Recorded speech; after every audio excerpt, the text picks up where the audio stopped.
bringing to your view trending news updates from NaijaNews TV. Here are the headlines. Representatives seek tough measures against murder, manslaughter, others. As regards Oshun ex-council chair, 6 others shot dead as Adeleke Oyetola supporters war.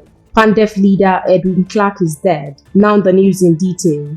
The House of Representatives has called on the relevant federal government agencies to implement tough measures against homicidal and femicidal acts in Nigeria. The resolution of the House followed the adoption of a motion during Tuesday's plenary, moved by Rivers lawmaker Awaji, Idombek Abiente, and 3 others. Drawing support for the motion, Abiente noted that the right to life is a fundamental human right guaranteed by the Constitution, while homicidal cases, including murder, manslaughter, and other violent crimes leading to the termination of life, have been on the rise across the country, provoking public demand for justice.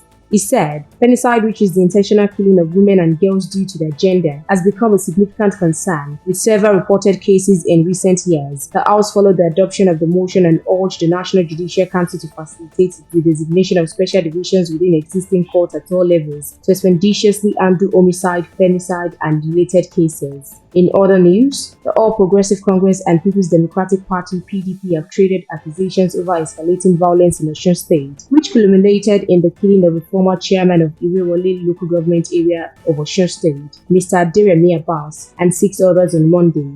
The crisis was triggered by a continuous Court of Appeal ruling allegedly reinstating APC-elected local government chairmen and councillors. Osun State Governor Ademola Adeleke had raised an alarm on Sunday, alleging a conspiracy led by the Minister of Marine and Blue Economy, Gboyega Oyetola, and some security agencies aimed to enforce the ruling. Adeleke urged the public to hold Oyetola and the state security chiefs accountable for any ensuing violence. In a short video, Abbas, who was elected as a chairman in the 2018 election, was seen lying in his pool of blood with an open wound on his head. A security source present at the scene, who craved anonymity, said Abbas was killed following a bloody clash between party supporters armed with guns, machete, among other weapons. Similar violence was recorded in other local government areas as 2 persons were reportedly shot dead at Irabuji, the headquarters of Boipe local government area. It was a similar situation at Olaoluwa and Ishokon areas of the state. Witnesses reported gunfights between rival groups, leaving several people injured.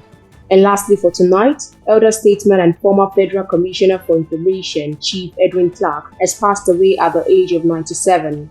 According to NaijaNews, the Pan-Niger Delta Forum PANDEF leader died on Monday night, as confirmed in an official statement released by his family. The statement, signed by Professor C.C. Clark, read, "The Clark Fuludu Bekederemo family of Labodo Town, Delta State, wishes to announce the passing of Chief Dr. Senator Edwin Kiagbodo OFR, CON, 17th February 2025. The family appreciate your prayers at this time. Other details will be announced later by the family."